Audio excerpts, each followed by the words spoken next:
Welcome back. Bulletin का आगाज करेंगे अहम खबर से। स्पीकर कौमी असम्बली ने साफ कह दिया, मखसूस नशिस्तों के हवाले से सुप्रीम कोर्ट के फैसले पर नहीं हो सकता। स्पीकर कौमी असम्बली अयाज सादिक ने चीफ इलेक्शन कमिश्नर को खत लिखकर तरह इलेक्शन एक्ट के तहत मखसूस नशिस्तें अलॉट करने का मुतालबा कर दिया।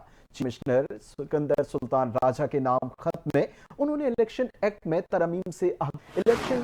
तरमीम के बाद मखसूस नशिस्तें तब्दील नहीं की जा सकती के मुताबिक सुप्रीम कोर्ट के फैसले के बाद इलेक्शन एक्ट में तब्दीली हो चुकी है, जिसका इत्तलाक माजी से होता है। इलेक्शन एक्ट में तरमीम के बाद सुप्रीम कोर्ट के फैसले पर अमल दरामद नहीं हो सकता। चीफ इलेक्शन कमिश्नर को लिखे गए खत में कहा गया कि तरमीमी इलेक्शन एक्ट के तहत किसी सियासी जमात में शामिल होने वाला आजाद रुकन अब पार्टी तब्दील नहीं कर सकता। स्पीकर अयाज सादिक ने खत की कॉपी चीफ इलेक्शन कमिश्नर और तमाम मेंबरान को भिजवा दी।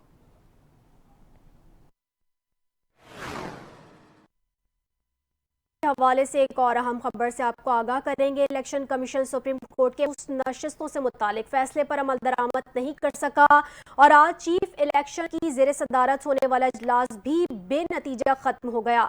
जराये के मुताबिक इलेक्शन कमीशन की जेर सदारत होने वाले इजलास में कानूनी टीम ने नए इलेक्शन तरमीमी तफसीली ब्रीफिंग दी। कानूनी टीम ने कमीशन को इलेक्शन एक्ट और सुप्रीम कोर्ट के फैसले के बारे में अपनी तजावीज़ पेश की। कानूनी टीम ने कहा कि कानूनी तौर पर मखसूस नशिस्तों की फहरिस्त फराहम ना करने पर तहरीक इंसाफ इन नशिस्तों की अहल नहीं है। तंजीमी ढांचा ना रखने वाली पार्टी के साथ खतो किताबत की कानूनी अहमियत नहीं है। पार्टी सर्टिफिकेट के बगैर किसी जमात का तंजीमी ढांचा मुकम्मल नहीं होता। कानूनी टीम ने इलेक्शन एक्ट के तहत सुप्रीम कोर्ट फैसले पर अमल दरामद पर हतमी तजावीज़ दी। इलेक्शन कमीशन का अहम इजलास कल दोबारा तलब कर लिया गया।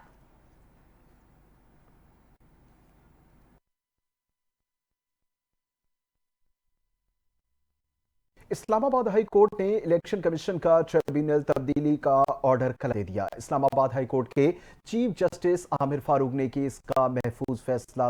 अदालत ने जस्टिस तारिक महमूद जहांगीरी को तब्दील करने का इलेक्शन कमीशन का हुक्म कलअदम करार दे दिया। इस्लामाबाद से कौमी असम्बली के तीनों हलकों में मुबैना धांधली का केस जस्टिस तारिक महमूद जहांगीरी ही सुनेंगे।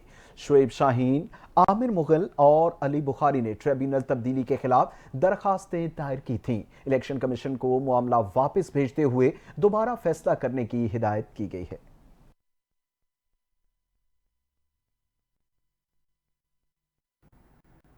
वफाकी वज़ीर इत्तलात अता तारड़ ने कहा, सुप्रीम कोर्ट की जानिब से आर्टिकल 63A की तशरीह आइन को दोबारा लिखने के मुतरादिफ है। इदारे को आइन की मनपसंद तशरीह का हक नहीं होना चाहिए। वफाकी वज़ीर ने कहा कि स्पीकर अयाज सादिक ने हमेशा पार्लियामान की बालादस्ती को फ़रोग़ देने के लिए भरपूर कोशिशें की और इस हवाले से चीफ इलेक्शन कमिश्नर को खत लिखा, जो एक संगे मील की हैसियत रखता है। वज़ीर इत्तलात ने मजीद कहा कि स्पीकर अयाज सादिक ने हमेशा अपनी कुर्सी के साथ इंसाफ किया और पार्लियामान में मौजूद तमाम जमातों के साथ खुश इखलाकी और इंसाफ का रवैया अपनाया। उन्होंने मजीद कहा कि अयाज सादिक की हमेशा ये कोशिश रही है कि किसी रुकन के साथ नाइंसाफी ना हो और वो बेहतरीन अंदाज में पार्लियामानी उमूर सरअंजाम देते रहे हैं।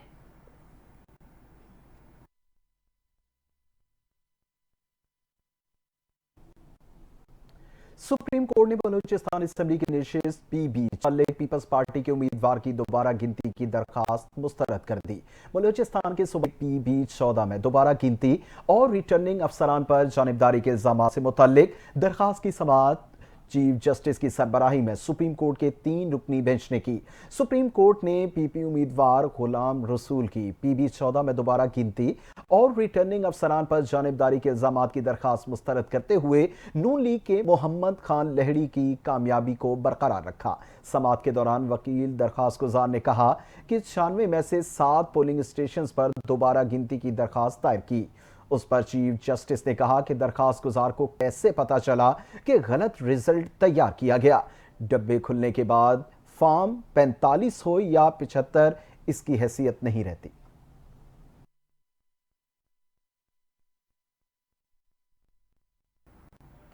अहम खबर से करेंगे। सिक्योरिटी हुक्काम का कहना है कि साबिक DGISI फैज हमीद जिम्मेदारी पर बैठकर मखसूस सियासी जमात को ऊपर ला रहे थे। सिक्योरिटी हुक्काम है कि फौज के लिए तमाम सियासी जमातें काबिल एहतराम हैं। फौज आइन की वफादार होती है, इसकी कोई सियासी सोच नहीं होती। सिक्योरिटी हुक्काम ने बताया कि फैज हमीद पर इल्जाम है कि सियासी ईमा पर काम कर रहे थे। फैज हमीद का कोर्ट मार्शल हो रहा है। मोदी ने भारतीय फौज को सियासी बनाया और मुखालिफिन के खिलाफ कार्रवाई की।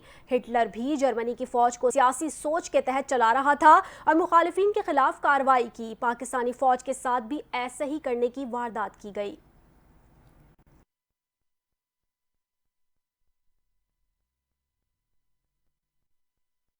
हुकूमती मुजव्वज़ा आईनी तरमीम के खिलाफ सुप्रीम कोर्ट में दरखास्त रजिस्ट्रार ऑफिस ने 8 एतराज़ात आयद कर दिए हैं। रजिस्ट्रार की जानिब से एतराज़ किया गया कि कानून साजी का इख्तियार मुकन्ना के पास है, किसी कानून साजी से पहले उसे चैलेंज नहीं किया जा सकता। दरखास्त में मफरूज़ों पर बात की गई। अरकान पार्लियामेंट के पास कानून पास करने का इख्तियार है, मगर उन्हें फरीक नहीं बनाया गया। दरखास्त में विफाक सूबों सदर ममलिकत को फरीक बनाया गया, जो पार्लिमान के रुकन नहीं। आइन के तहत मुकन्ना को हासिल कानून साजी इख्तियार कानून बनने से पहले महदूद नहीं किया जा सकता। कानून के तहत वकला को पार्टी नहीं बनना चाहिए।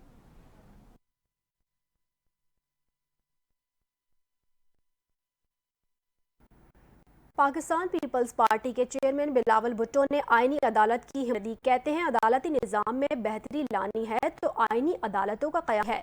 इस्लामाबाद में वकला से खिताब करते हुए उनका कहना था कि जिन जजेस ने जलसे जुलूस करने हैं वो अपनी पार्टी बना लें। अदालत से सियासत की उम्मीद रखेंगे तो जमहूरियत और आवाम को नुकसान होगा। उनका कहना था कि अदालती निज़ाम में बेहतरी लानी है तो आईनी अदालतों का क़याम ज़रूरी है। जुल्फ़िकार भुट्टो केस के लिए मुझे इतना इंतज़ार करना पड़ा तो आम आदमी को कितना इंतजार करना पड़ता होगा। चोरी कत्ल के मुकदमे में क्या लोगों को 50-50 साल का इंतजार करना पड़ेगा?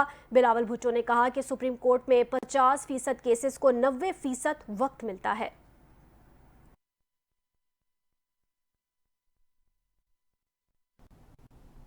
और दूसरी जानिब कौमी असम्बली में अपोजिशन लीडर उमर अयूब ने कहा कि आजम नज़ीर तारड़ और बिलावल भुट्टो को भी मुसव्वदे के बारे में कुछ पता नहीं। इस्लामाबाद से हमारे नुमाइंदे की इस रिपोर्ट में। इस्लामाबाद में पार्लियामेंट में सहाफियों से गुफ्तगू करते हुए उमर अयूब ने कहा कि मौलाना फजलुर रहमान ने वाजे कहा है कि हमें ये मुसव्विदा नाकाबिले कबूल है। ये लोग चाहते थे कि अपने हाथ पांव काट कर किसी और के हवाले कर दें। उन्होंने कहा कि अगर ये बिल पास हो जाता तो मुल्क में मार्शल लॉ लग जाता। ये तमाम लोग कठपुतलियों का किरदार अदा कर रहे हैं। खुसूसी कमेटी में हुकूमती ओहदेदारों और उनके इत्तेहादियों का मनफी किरदार रहा है। पाकिस्तान तहरीक इंसाफ के रहनुमा उमर अयूब ने कहा कि आईनी मामलात सुप्रीम कोर्ट में आईनी बेंच बना कर क्यों हल नहीं होते। किसी भी किस्म की सुपर अदालत नाकाबिले कबूल है। बुलेटिन का सिलसिला आगे बढ़ाएंगे। आपको बताया चेयरमैन बिलावल भुट्टो जरदारी पर इल्जाम लगाने उमर अयूब को अपने माजी पर नजर डालनी चाहिए। पीपल्स पार्टी के चेयरमैन बिलावल भुट्टो जरदारी मान बैरिस्टर मुर्तजा वहाब का रद्द-ए-अमल सामने आ गया। कहते हैं परवेज मुशर्रफ के दौर में 2007 में एमरजेंसी लगाकर मार्शल लॉ लगाया गया था। मां के खालिक उमर अयूब के दादा जनरल अयूब खान थे।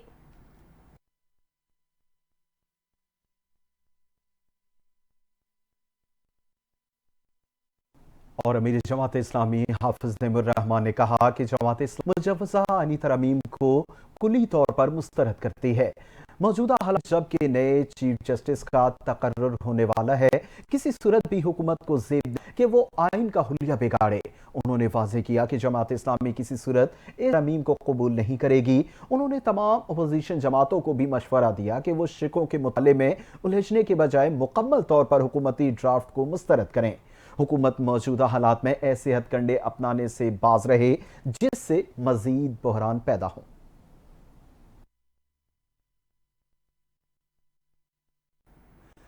मुशीर इत्तलात खैबर पख्तूनख्वा बैरिस्टर डॉक्टर कहा है कि मुजव्वज़ा आईनी तरमीम का मुसव्विदे मीडिया के जरिए कौम के सामने लाया जाए। एक बयान में बैरिस्टर सैफ का कहना था कि मुजव्वजा तरमीम पर जाली हुकूमत कौम को दे, आईनी तरमीम का मुसव्विदा मीडिया के जरिए कौम के सामने लाया जाए। मुजव्वजा तरमीम पर पाकिस्तान समेत बैनुल-अक़वामी सतह पर भी जगहसाई हो रही है। उन्होंने कहा कि जाली हुकूमत मुजव्वजा तरमीम से जमहूरियत पर हमला आवर हो रही है। मुजव्वजा तरमीम का मुसव्विदा अपने ही मेंबर कौमी असम्बली को भी नहीं दिखाया गया। MNAs के इसरार पर इन्हें डरा धमका कर कहा कि आपका काम सिर्फ वोट करना है। उनका कहना था कि मुसव्विदा इतना खौफनाक लग रहा है कि अपने ही मेंबरान को भी नहीं दिखा रहे। मुनासिब होगा चीफ जस्टिस मुजव्वजा तरमीम पर अपनी पोजीशन वाज़े कर दें।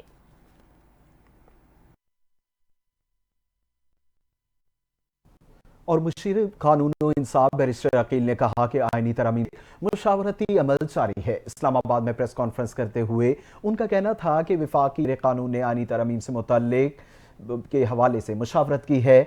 उनकी एक कमेटी तश्कील दी गई है जो कि 7 रोज में हुकूमत और आइन साजी कमेटी को तजावीज़ पेश करेगी। उनका कहना था कि सुप्रीम कोर्ट के ऊपर कोई अदालत नहीं लाई जा रही। आइनी अदालत और सुप्रीम कोर्ट साथ साथ काम करेंगी। आइनी तरमीम पर मुशावरत जारी है। किसी चीज़ को सियासी एजेंडे की नज़र नहीं होने देंगे। माजी में ऐसे अदवार गुजरे हैं जब जुडिशल एक्टिविज्म का इस्तेमाल करते हुए पाकिस्तानी मईशत को नुकसान पहुंचाया गया। कई साल गुजर जाते हैं और आम शहरियों के केसेस में पेशरफ्त नहीं होती। उसकी दुरुस्तगी के लिए हम कोशा हैं और उसको सराहना चाहिए।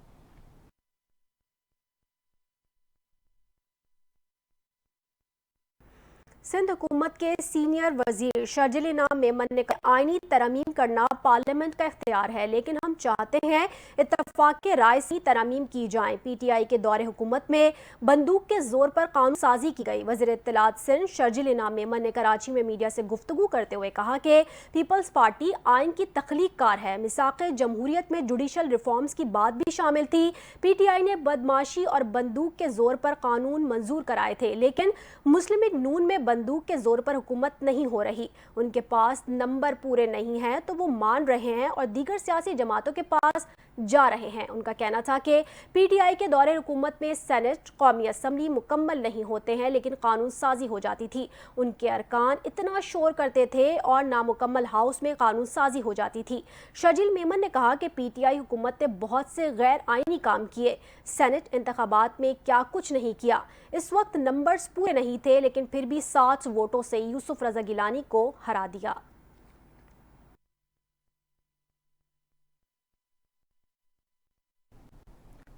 IMF ने मुख्तलिफ अदालतों में ज़ेर-ए-इल्तिवा की पैरवी तेज करने का मुतालबा कर दिया। टैक्स से मुतल्लिक 3,760 अरब रुपए के केसेस एपलेट ट्रिब्यूनल्स और अदालतों में ज़ेर-ए-इल्तिवा हैं।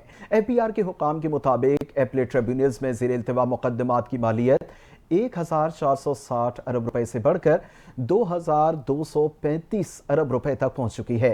FBR ने मुख्तलिफ अदालतों और ट्रिब्यूनल्स में ज़ेर-ए-इल्तिवा केसेस की जल्द समाअत के लिए इक़दामात शुरू कर दिए हैं। सुप्रीम कोर्ट में इल्तिवा का शिकार 3,450 केसेस में 105 अरब रुपए का मुमकिना रेवेन्यू शामिल है, जबकि इस्लामाबाद हाई कोर्ट में 160 अरब रुपए के 780 केसेस ज़ेरे इल्तिवा हैं। एपलेट ट्रिब्यूनल्स इनलैंड रेवेन्यू में ज़ेरे इल्तिवा केसेस की तादाद 71,300 से जायद है, जिनमें 2,230 अरब रुपए से जायद की रकम फंसी हुई है।